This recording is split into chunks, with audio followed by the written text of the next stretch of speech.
hari ibintu biri kugutonomera, hari ibintu biri kumvikana mu matwi yawe biguca intege, bikubwira ko birangiye, bikubwira ko urugamba utazarusoza, bikubwira ko ayo mashuri utazayiga, bikubwira ko minerivare utazayibona, bikubwira ko akazi kabuze. Niba karabuze mu isi, mu ijuru hari akazi. Imana ifite akazi.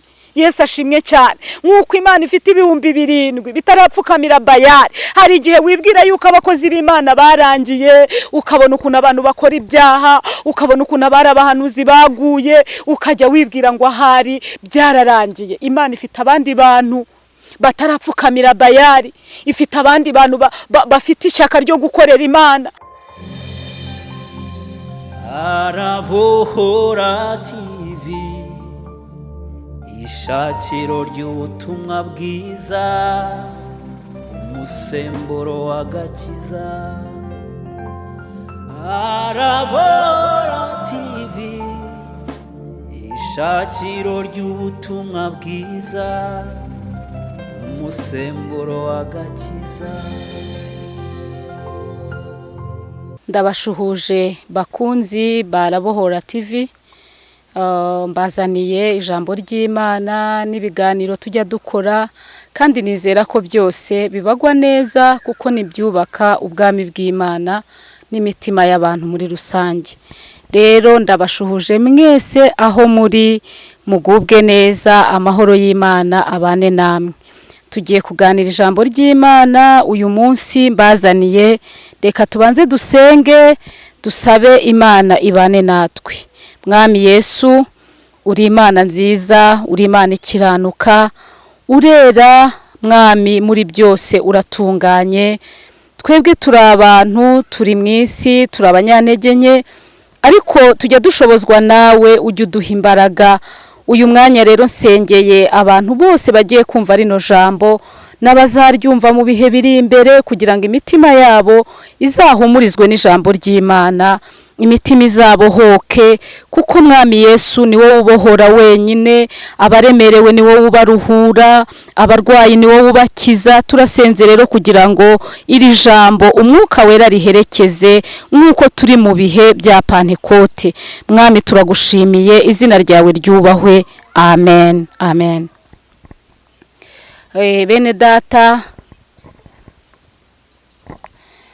Bene data barabohora TV n'abandi muri rusange, reka tuganire ijambo ry'Imana riri hano mu Bami ba kabiri, ibice byaho 6.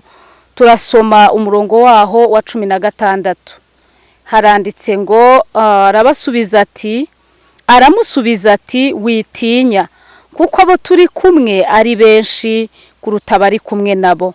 Nuko Elisa arasenga ati Uwiteka, ndakwinginze muhumura amaso arebe. Nuko Uwiteka ahumura amaso y'uwo musore, arareba, abona umusozi wuzuye amafarashi n'amagare by'umuriro bigose Elisa. Za ngabo zigezeyo, Elisa yinginga Uwiteka ati ndakwinginze huma amaso y'izi ngabo. Uwiteka ahera ko azihuma amaso nk'uko Elisa yasabye. Elisa arazibwira ati iyi si yo nzira, kandi uyu si wo mudugudu. Nimunkurikire ndabageza ku muntu mushaka. Nuko azijyana i Samariya. Bageze i Samariya, Elisa arasenga ati Uwiteka humura amaso y'izi ngabo zirebe. Nuko Uwiteka azihumura amaso, zirareba, zigiye kubona, zibona ziri Samariya hagati. Umwami w'Abisirayeli abonye izo ngabo abaza Elisa ati data, mbatsindaha? Aramusubiza ati wibatsindaha. Mbese abo waneshejeje inkota n'umuheto ukabafata mpiri wabica? Ahubwo babazanire ibyo kurya n'amazi, babibashyira imbere, barye banywe, babone gusubira kwa shebuja. Nuko abatekeshereza ibyo kurya, bamaze kurya no kunywa, arabasezerera basubira kwa shebuja. Uhereye icyo gihe imitwe y'ingabo z'Abasiriya ntiyongera gutera igihugu cy'Abisirayeli. Amen. Mbazaniye ijambo, intego ivuga ngo mwitinya ibibagose, mwitinya ibicantege, Imana ibirusha imbaraga. Uyu ni umugaragu w'Imana Elisa. Elisa yakoreye Imana, amateka ya Elisa yarahanuraga, yakoreye Imana mu buryo bwose bushoboka. Elisa rero igihe kiza kugera ngo aza guhigwa kuko yari umuhanuzi. Noneho ngo hari inama yari yabereye muri Siriya, abasiriya bakoze inama bari kuganira ku Bisirayeli, uburyo ngo hari umuntu ubabamo ngo ujya werekwa, bakora inama ngo uwo muntu akabimenya mbere. Urumva n'abasiriya babiganiraga, ariko n'ubundi mu ijuru hari Imana ijya igenderera abantu b'Imana ikabereka ibyenda kubaho. Ibyo ni Umwuka Wera ubikora, Imana ishimye cyane. Elisa rero ari aho ngaho yaje kugira iryo yerekwa, nyine arabimenya. Arangije abwira abasiriya, abwira Abisirayeli, arababwira ati mwebwe nimuhumure. Hano turebye ku murongo wa 16 niho ngo aramusubiza ati witinya kuko abo turi kumwe ari benshi kuruta bari kumwe nabo. Aya ni amagambo Elisa yabwiraga umugaragu we Gehazi, kuko urumva abasiriya bafashe urugendo baratata, bamenya ko Elisa atuye ahantu yitwaga Idotani. Barangije bohereza y'ingabo zirahatata zirahamenya. Barangije bohereza igitero kijya gufata Elisa, ariko mu by'ukuri Imana yari ikingiye Elisa. Ubundi ijambo ravuga ngo Yesu niwe ngabo idukingira. Imana ikingira Elisa. Elisa nta kintu yabaye, nubwo baje kumutera. Ngo umugaragu wa Elisa ari we witwa Gehazi bene data yarasohotse, ngo agisohoka ahita kubitana n'ingabo, ngo abona abantu benshi kandi akabona bafite n'intwaro baje gushaka Elisa. Imana idusure cyane. Ngo arangije asubira mu nzu yiruka, abwira Elisa, ubwo ni Gehazi. Gehazi asubira mu nzu abwira Elisa ati turapfuye, hanze aha bimeze nabi, hanze aha hari ingabo kandi izo ngabo ni wowe zije gushaka. Ubwo bwoba rero yagize, urumva nyine yari afite ubwoba. Ariko iyo Umwuka Wera, iyo Gehazi aza kuzura Umwuka Wera, ntabwo yari bugira ubwoba bwo gutinya ingabo z'Abasiriya cyangwa se ingabo za Satani. Imana itugirire neza. Iyi ni inkuru nkunda cyane, uburyo Imana ijya igota abantu bayo ikabarengera ikabatabara. Elisa rero ngo akimara kubona Gehazi ahita abona ko afite ikibazo cy'ubwoba. Arangije aramubwira ati witinya kuko abo turi kumwe ari benshi kuruta bari kumwe nabo. Mu ruhande rw'abadasenga bari kumwe n'amaboko y'umubiri, ariko mu ruhande rw'abubaha Imana turi kumwe n'amaboko y'Imana ari yiturwanira intambara. Amaze kumubwira ayo magambo ngo witinya, aramusengera. Amaze kumusengera ngo Gehazi atangira kubona noneho aho yabonaga za ngabo z'Abasiriya, atangira noneho kubona ingabo zo mu ijuru. Atangira kureba ngo akabona ingabo zo mu ijuru zamanutse ari va evye, zimwe zimanuka izindi zizamuka zije kurwanirira Elisa umugaragu w'Imana. Mwene data, ndagira ngo nkubwire ngo muri ibyo bintu uri kunyuramo hari ingabo zo mu ijuru zije kukurwanirira, hari ingabo zo mu ijuru zije kugucisha aho ngaho wowe udashoboye kwicisha. Ngo yahise yumva ijwi rimubwira ngo witinya. Arangije Gehazi arakomera, ngo noneho za ngabo ziraza.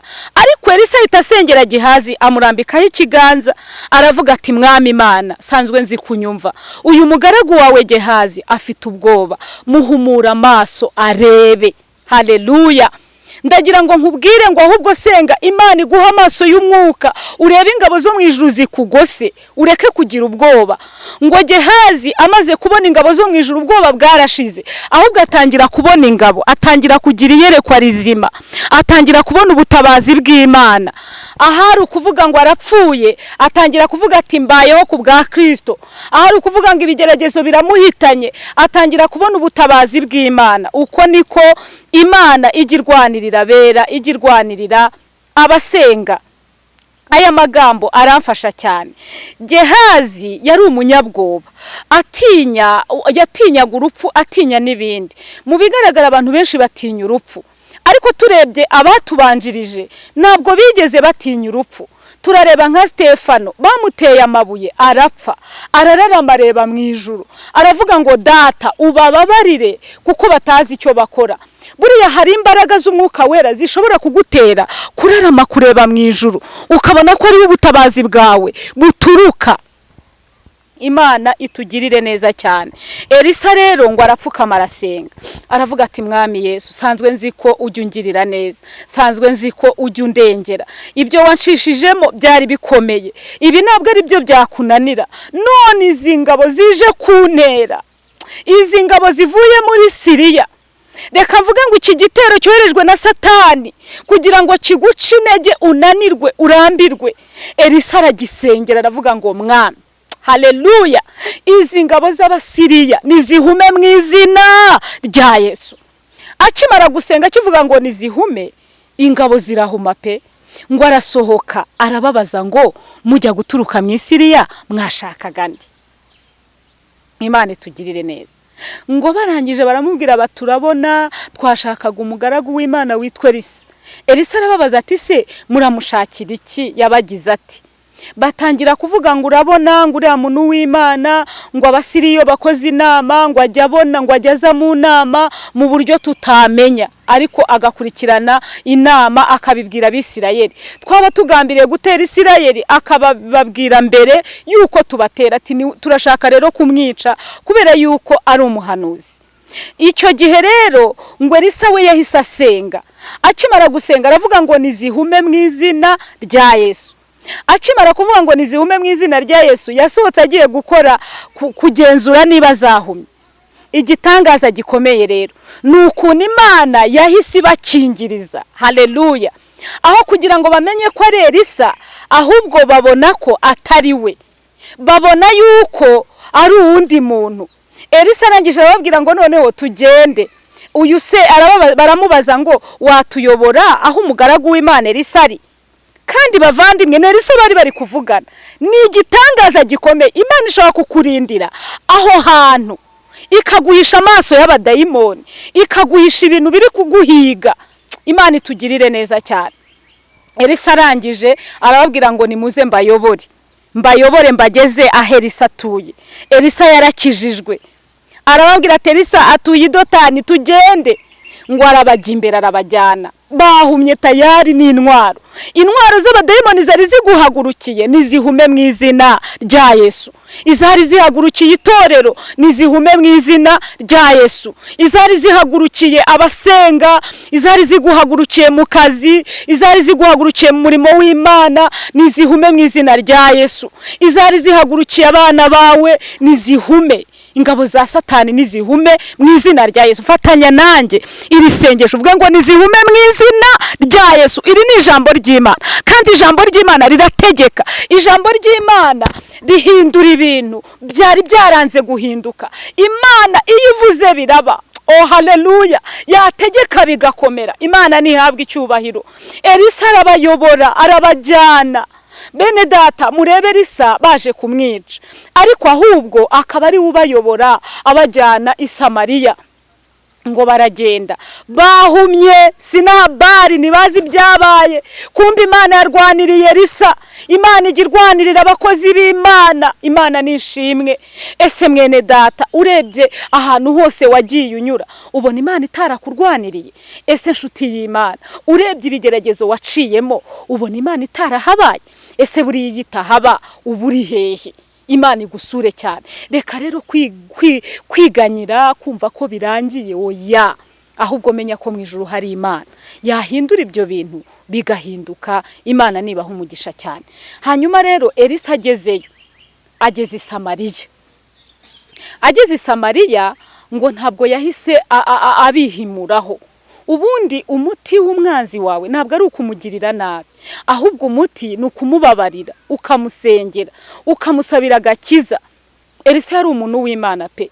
Ngo Elisa agezeyo ngo ahita ababwira ati noneho, aragenda abwira umwami w'Abisirayeli, aramubwira ati aba bantu, umwami w'Abisirayeli arazabaza Elisa ati aba bantu Uwiteka tugabije nta ruhare twabigizemo, tukaba tugiye kubona tukabona abantu bageze i Samariya. Ari imbaraga z'Imana gusa, ari Imana yabahumye amaso kugira ngo itabara abantu bayiringira. Aba bantu tubagire duti?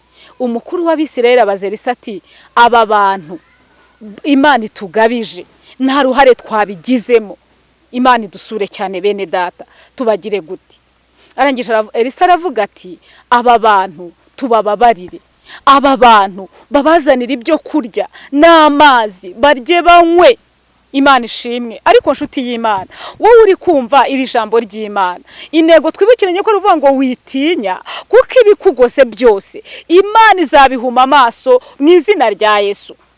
Iri jambo ryanyubatse cyane, kandi mbere yuko ndibabwira nuko nanjye ryamfashije, ndagira ngo ndibafashishe. Ubundi hari imbaraga z'Imana zijya zidukingiriza. Ngo arangije arabababarira. Ese wowe wabababarira? Tekereza nk'ubu umenye nk'umuntu ukuroga, wenda n'urugero, ukamenya umuntu ugambiriye kukugirira nabi. Ubundi cyiza Imana yaduhishe kureba mu mitima y'abantu. Hari igihe uwo mwaba mugendana inshuti yawe ari we waba akugambanira cyangwa agufitiye ishyari, ariko Imana yo ifite ukuntu yabigenje, iduhisha kureba mu mitima y'abantu. Ariko nubwo iduhisha kurebamo, hari igihe ijya iduhishurira bimwe mu bitero bigiye kutuba.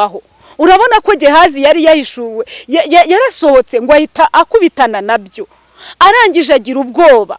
Umugaragu w'Imana Elisa, kuko yari yuzuye umwuka wera, yari yuzuye imbaraga z'Imana, aramubwira ngo witinya. Oh haleluya. Nanjye ndagira ngo nkubwire ngo witinya. Reka gutinya ibyo ngibyo uri kubona biri kukubaho. Ibyo nibaringa, mu ijuru hari Imana izakurengera. Ubundi hari umuririmbyi yavuze ngo intare ziratonoma ariko ziraziritse. Hari ibintu biri kugutonomera, hari ibintu biri kumvikana mu matwi yawe biguca intege, bikubwira ko birangiye, bikubwira ko urugamba utazarusoza, bikubwira ko ayo mashuri utazayiga, bikubwira ko minerivare utazayibona, bikubwira ko akazi kabuze.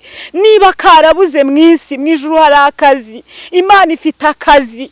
Yesu ashimwe cyane. Nk'uko Imana ifite 7,000 bitarapfukamira Bayali, hari igihe wibwira yuko abakozi b'Imana barangiye, ukabona ukuntu abantu bakora ibyaha, ukabona ukuntu abari abahanuzi baguye, ukajya wibwira ngo ahari byararangiye. Imana ifite abandi bantu batarapfukamira Bayali, ifite abandi bantu bafite ishyaka ryo gukorera Imana, ifite abandi bantu bavugira Imana badaca amafaranga.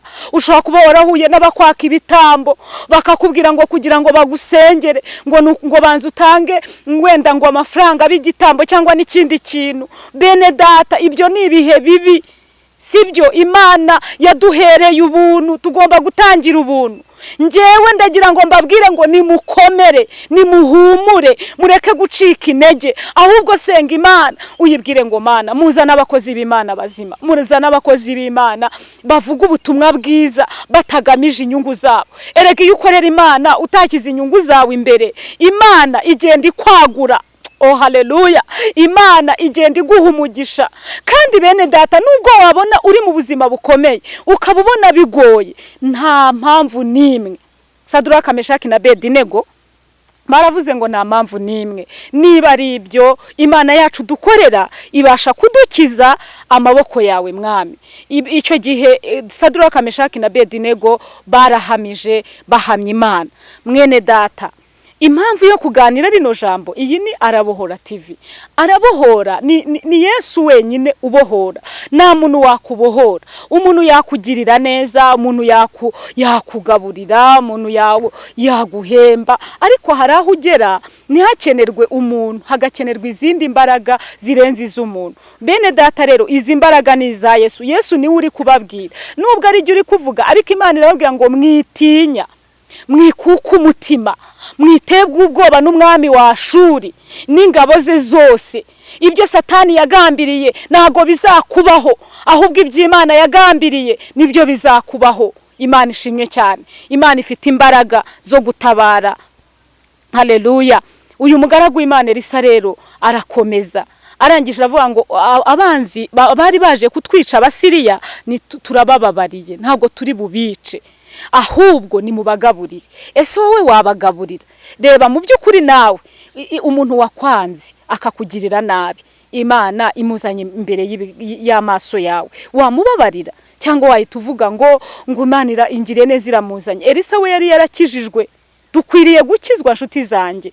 Elisa yese avuga ati Imana yabankijije, Imana yandwaniriye, nihabwe icyubahiro, ahubwo nibabagaburire. Nimurangiza kurya muze tubasobanurire. Imana ishimwe. Tubabwire abakozi b'Imana baribo, tubabwire imbaraga zikorana n'abakozi b'Imana, tubabwire ukuntu Imana irwanirira itorero. haleluya. Elisa rero arangije avuga ngo nibabagaburire, bararya.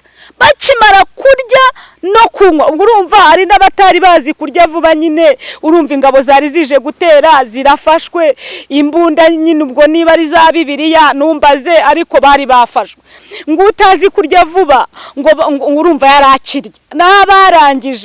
Barangije kurya, ya baba we, reba ariko bamaze kurya ibiryo byo muri Samariya, abakozi b'Imana babakiriye kandi bari baje kubica. Niko Imana izaguhera umugisha muri abo bagambiriye kugugirira nabi.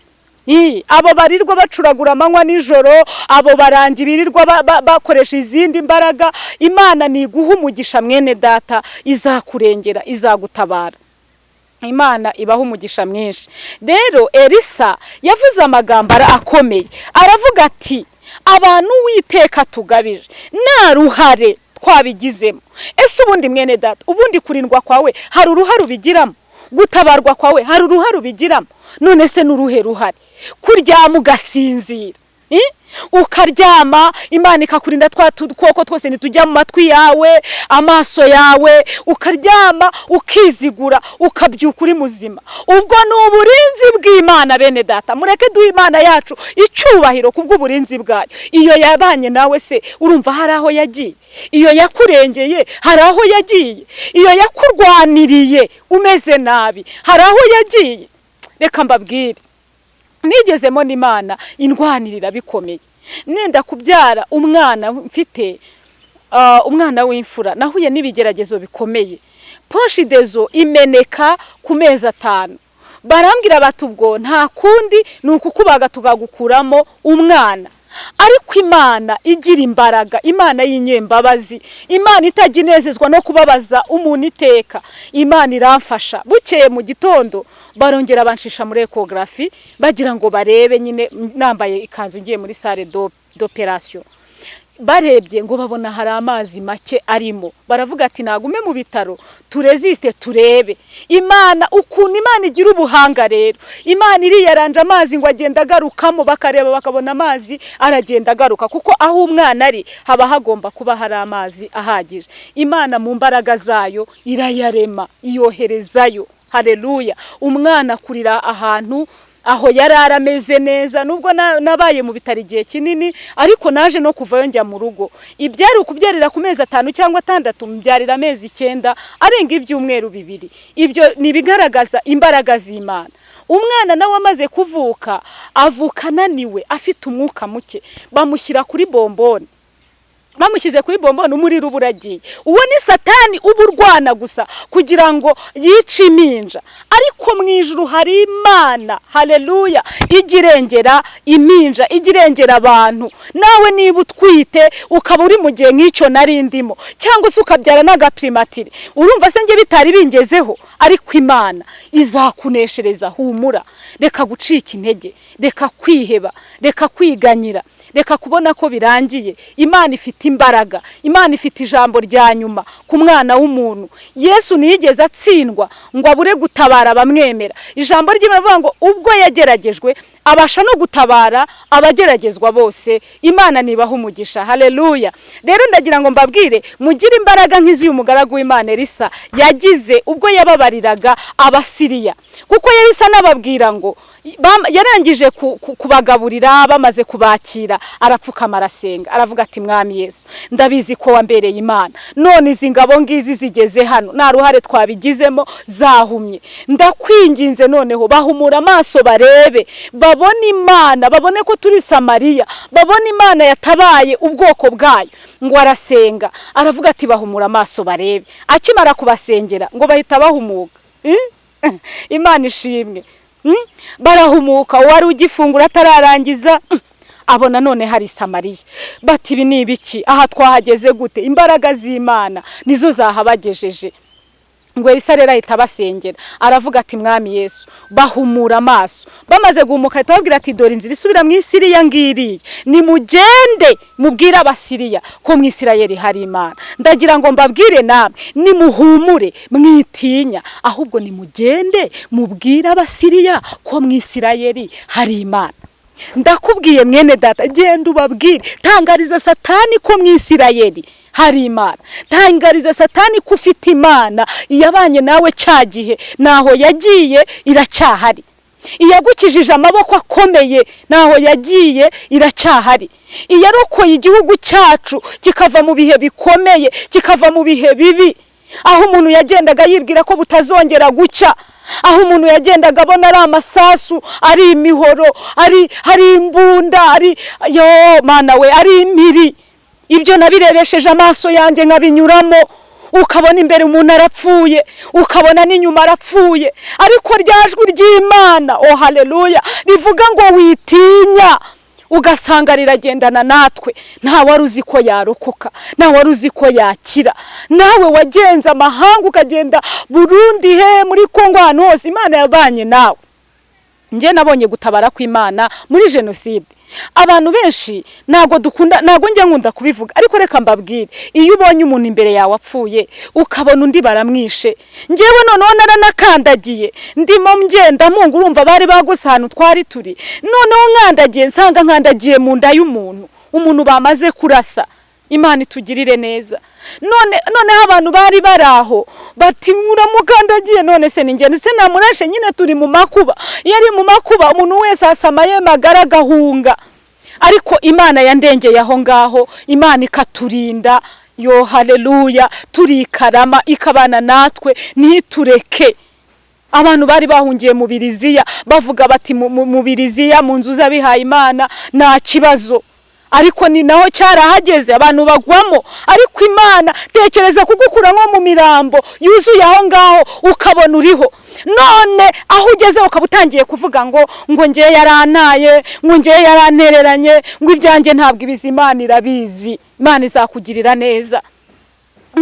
Ibi bintu ni ibintu bikomeye, umuntu utarabibonesheje amaso ntabwo yabyumva, ariko nge ndashima Imana yandokoye muri icyo gihe ikabana nanjye.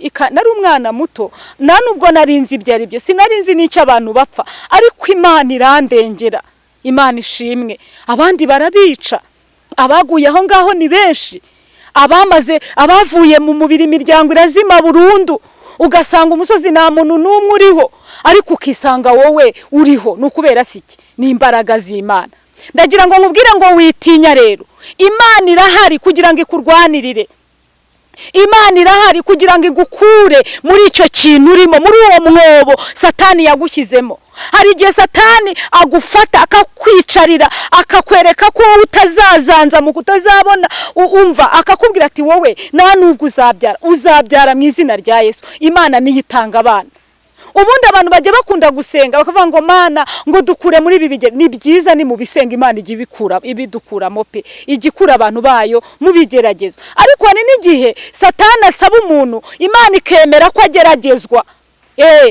Nkanjye nabonye yuko Satani ashobora kugusaba ukaba mu gihe abandi batarimo, ukageragezwa pe, ukarwaza abana, ukagira gute, ariko Imana ntigusige. Erega mwene data, ukeneye n'imbaraga zindi zo kugufasha kugira ngo ubane n'ibyo bintu kandi uzabisohokemo amahoro. None se Yobu ntiyari yicaye aho igihe bakibaza ati abakobwa banjye bishwe n'iki, bakamubwira bati n'abahungu bawe na za nka zose zirapfuye, ibintu byose birarangiye. Igihe Yobu bakibaza bakamubwira indi nkuru y'incamugongo, ariko ntiyigeze ananirwa. Yaravuze ngo Imana yandemye, Imana yandinze, irabyishubije, niyo yabimaye, izongera ime n'ibindi. Agira ibyiringiro, niyagira ubwoba, niyatinya amaboko ya Satani, niyatinya abamusekaga, niyatinya abamuvugaga, niyatinya. Arangije aravuga ati Imana yankijije, ikandema, ikanshyira ku isi. Nubwo Satani asabye, Imana ndayizeye, ntago yatanga ubugingo bwanjye. Akajya navuga ati ubugingo bwanjye buracyari buzima, nawe ubugingo bwawe buracyari buzima mu izina rya Yesu. Haleluya.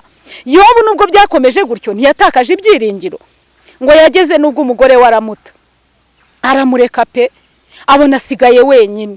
Erega birashoboka, harimo abari mu kigeragezo akababona n'umugabo batari kumwe yaramutaye. Birashoboka. Couple ya Yobu irageragezwa, umugore atangira kubwira Yobu ngo ihakana Imana wipfire. hari ibiri kuba mu makupure amwe namwe, ariko ndagira ngo mbakomeze mu izina rya Yesu, mwitinya, mu ijuru hari Imana. Ibi ngibi iyo mbivuga mba mbizi neza ko Satani nanjye amiga akoresha uko ashoboye kugira ngo angirire nabi, aca intege, acishije mu bantu cyangwa akanaza ubwe ibitero ngabo abarozi bakohereza. Ariko Imana, haleluya, ifite amaboko nshuti y'Imana yo kukurokora aho hantu uri, witinya. Yobu ntiyacitse intege, yageze ubwo abwira ati uyu mubiri nambaye numara kubora, uyu mubiri uyu mubona nambaye, numara kubora nzareba Imana n'amaso yanjye. Aravuga ati nzayireba ubwanjye, ntago ari amaso yundi. Akajya avuga ngo umutima umarwa n'urukumbuzi. Haleluya. Nawe rero Imana iguha undi mutima, iguha umutima wihangana, witinya, reka gutinya ibyo uri kunyuramo. Niyo ntego y'ijambo, kandi n'ukuri Yesu arabohora. Yesu yambohoye icyo gihe akandwanirira muri ibyo bihe. N'ukuri twumvaga ari gihe umuntu yagezemo akajya muri 94 akajya avuga ati ariko ubu birashoboka ko nzongera kubona isi. Ukagenda ukarorongotana, turi guhunga tujya i Burundi, ntuzi niyo ujya, nuza huca. Ariko muri urwo rugendo rwose, muri uwo musaraba uremereye, erega n'umusaraba bene data, uzi guhunga uri wenyine, uzi ukagenda uri wenyine, ariko Yesu afite ukuntu ajya bigenza bikemera. Ndagira ngo mbwire abantu bose bakurikiranye cyangwa abanyarwanda muri rusange, ntabwo ari mwebwe muriho, ahubwo ni Imana yababeshejeho, ni Kristo uriho muri mwebwe. Rero ndagira ngo nkubwire ngo reka gucika intege, reka gutinya, reka kwiganyira, reka kuvuga ko birangiye, ahubwo menya ko hari Imana izagutabara. Hari umuririmbyi yavuze ngo dufite Imana itabara abayo, iyo dusenze iratwumva. Wowe ngera usenge, wicika intege, reka kuvuga ngo birarangiye. Birangiye gute? Biratangiye mu izina rya Yesu. Reka kuvuga ngo biracitse, Yesu yabidoda, kandi nagatera ibirema bidoda neza cyane. Nubwo umuyaga waguhuha ugaturuka inyuma n'imbere ugasigara uteraganwa, imbaraga z'Imana ziri kumwe nawe. Imana ishimwe cyane. Ngo bose bari bateranye, ngo imbaraga z'Imana zirabasanga, ngo buzura umwuka wera. Ndagusengera nawe kugira ngo imbaraga z'Imana zize zigusure, wuzura umwuka wera. Ngana ku musozo, iby'Imana yakoze ni byinshi. Aho Imana yaturindiye ni heshi. Nawe aho wagendanye, urugendo wagendanye n'Imana ni rurerure. Ariko nubwo waba uri n'umusirikare, reba uri mu ishyamba, reba uri kurwana urugamba, nta byiringiro ufite, Imana ntiyabanye nawe. Abandi baguye ku rugamba, wowe urasigara. Kuki se wasigaye? Ni ukugira ngo utunganye ibyasigaye bidatunganye. Niba ufite n'akaga, ufite n'amakuba, wowe izera Imana gusa, ahubwo uyibwire ngo Mana mbabarira. Reka mbabwire ngo nimureke duce bugufi twihana ibyaha. Kuko Imana ikigushakaho ntabwo ari ukugira ngo ugume muri ayo maganya, ugume muri ibyo byaha, ugume muri ubwo bwihebe, ugumye wiyahuza ibiyobyabwenge. Muri iki gihe ibintu byarakomeye, usanga abantu bafite ibibazo byinshi. Ariko reka mbabwire, no muri ibyo bibazo umwami wawe aracyagukunda, umwami wawe aracyagutegeye amaboko, umwami wawe aracyavuga ngo biratangiye ibyiza kugirira. Umugambi w'Imana urakomeje ku buzima bwawe. Mwitinya rero, nimugire umutima ubabarira. Mwuko Elisa yagize uyu mutima ubabarira. Abasiriya bari baje kumugirira nabi, arabababarira, anabereka inzira isubirayo. Ariko igitangaza gihari ni ukuntu Imana yahumye amaso abo Basiriya. Ndashaka gusenga mvuga ngo ibyari biguhagurukiye nibihume mu izina rya Yesu. Ibyari biguteye ubwoba nibihume mu izina rya Yesu. Ibyarimo bishakisha izina ryawe, bishakisha aho uri, bishakisha aho ugeze, ukabona nutera imbere, waba ugiye kugera ku rwego rwiza ugasubira inyuma, ibyo ndabihumishije mu izina rya Yesu. Kwa Yesu twahawe ubutware, twahawe n'ubushobozi iyo twizeye amagambo ye nkuko yayatubwiye. Ndagira ngo ngusabe, izera amagambo y'Imana, izere ko Yesu agira neza, izere ko Yesu yaguhumanura, izere ko Yesu yagukiza ibyo birozi wariye, izere ko Yesu yakubohora ugakira. Ibyo biza kugutera Yesu yabigukiza. Yesu yabohoye ingoyi, ngo yigeze abohora. Dusomye muri Mariko ibice 2, ngo umuntu wari uheswe mu ngobyi, ngo baramufata bamujugunya hasi. bapfumuriraho Yesu ari, bajugunyaho Yesu yari ari kwigisha. Nibatekereza ko ari bucika amaguru, nibatekereza ko ari buhuhuke, bakubita imbere ya Yesu tu. Iyo ugeze imbere ya Yesu nta kibazo, ntago wahavunikira. Imbere ya Yesu uraruhuka mu izina rya Yesu. Imana ibaha umugisha. Iri jambo ry'Imana ndaribatuye bavandimwe, ari abari mu Rwanda, ari abari hanze, ari abari muri Afrika, ahantu hose, ari abari ku rugamba, ari uri muri gereza, hari abafunzwe barakoze ibyaha, hari abarengana. Aho umuntu wese ari, iri jambo naryumva nahumure, mu ijuru hari Imana. Imana yakuye Yosefu muri gereza, namwe yabarengera ikabakurayo. Haleluya.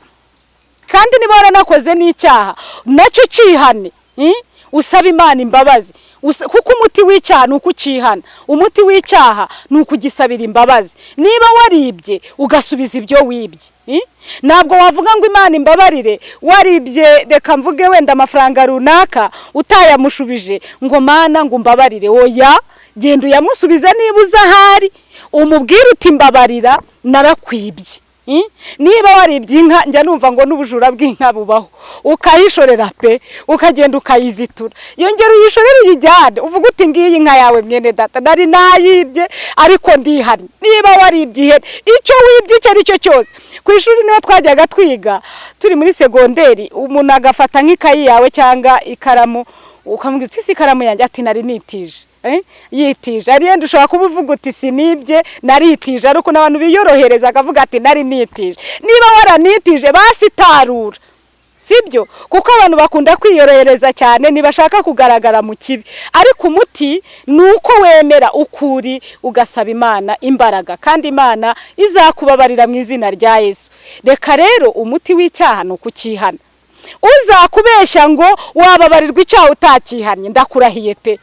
Niyo waba warisha umuntu waramuroze, ukagenda ukajya mu mahanga cyangwa waramwishije n'ikindi kintu, wowe ihane, kuko ntabwo uzasiga ikikwirukankamo.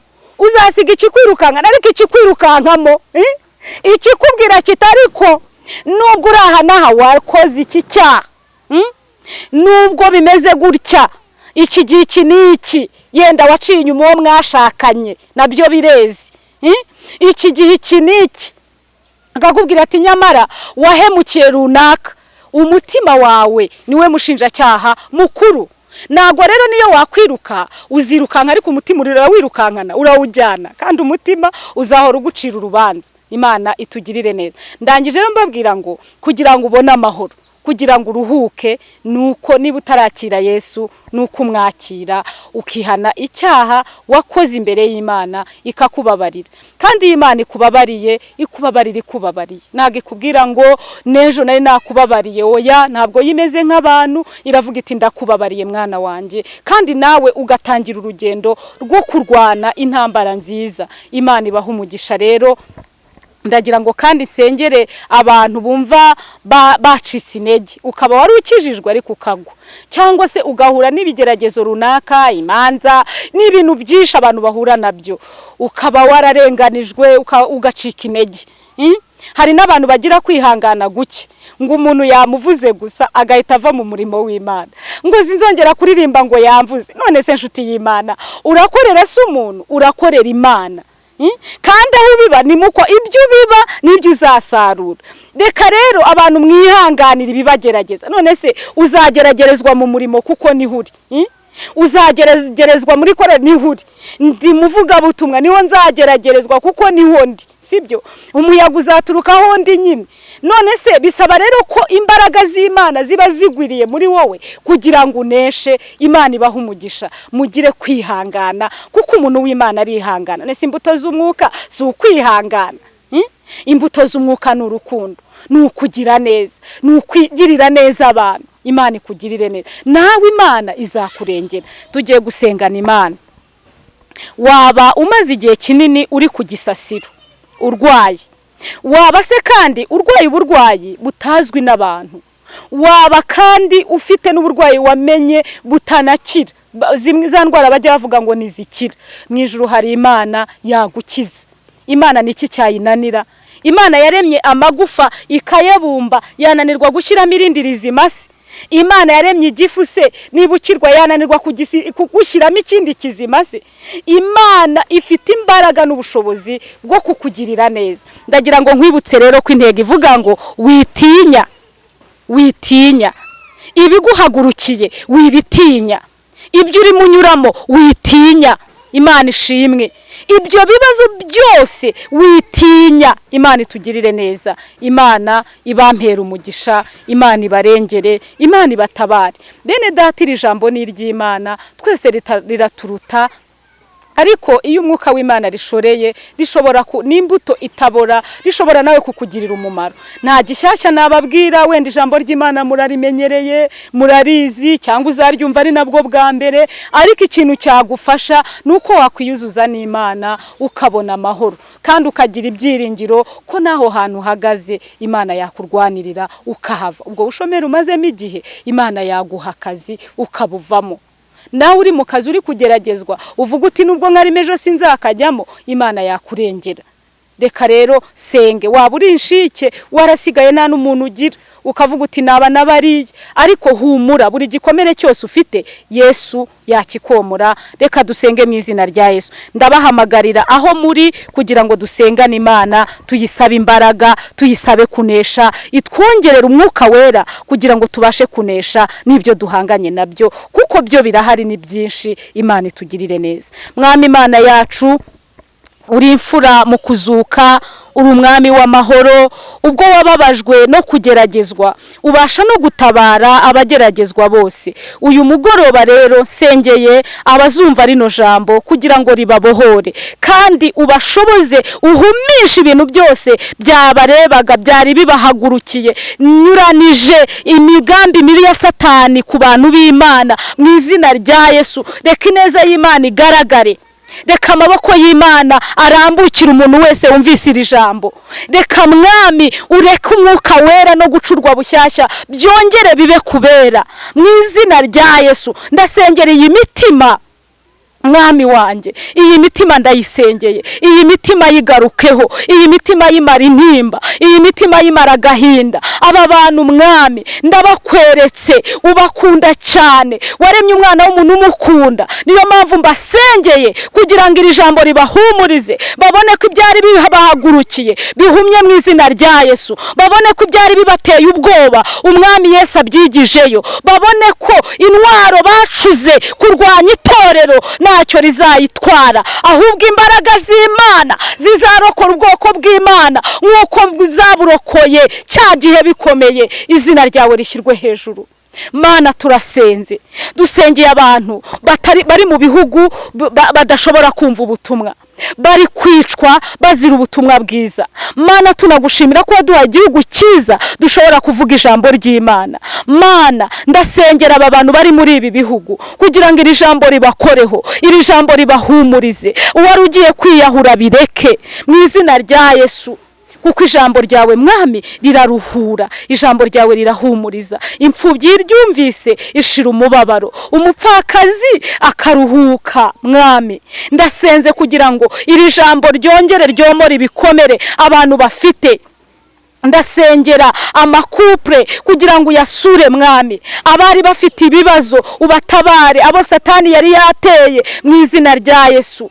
Ndasengera urubyiruko Mwami, ndasengera ababyeyi, ndasengera abasore n'abana bato, buri muntu wese umutabare. By'umwihariko turasenze kuri iyi minsi 10 y'amasengesho ya Pentekote kugira ngo ubane natwe. Urakoze Mwami. Sengeye itorero ry'Imana kugira ngo ugumye kurishyigikira, kandi waravuze ngo ryubatse ku rutare. Haleluya.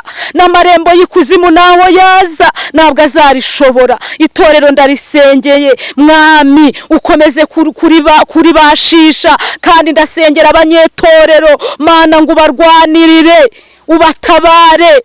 Erega Mwami, iyo dupfukamye tukwizeye ujye udukorera imirimo. Si ubwa mbere urinda itorero, si ubwa mbere udutabara, ongera udutabare Mwami. Icyubahiro n'ubutware n'ibibi byawe mu izina rya Yesu. Amen. Rero amazina yanjye ku bantu bashaka ko nabafasha by'umwihariko, nitwa Mwarimu Betty, nsengera Kacyiru mu itorero rya Internationali paruwasi ya Kimihurura. Washaka ko dusengana Imana cyangwa akaba afite icyifuzo cy'umwihariko cyangwa se akaba ashaka no kwakira agakiza, nigisha abanyamubatizo abitegura kubatizwa cyangwa se abizera bashya. Ndabararikira rero ko mwazaza tugasenga Imana, tukaganira, namwe mugakizwa, mukajya mu murongo mushya w'abana b'Imana. Iyi ni Arabohora TV, wabonaho ibiganiro byose bicaho, wabonaho ubuhamya, hariho ijambo rizima. Ikindi navuga, iyo abantu bihannye niwo munezero ukomeye, iyo umuntu ahindutse akava mu byaha, akava mu byari bimubase, akakira umwami Yesu.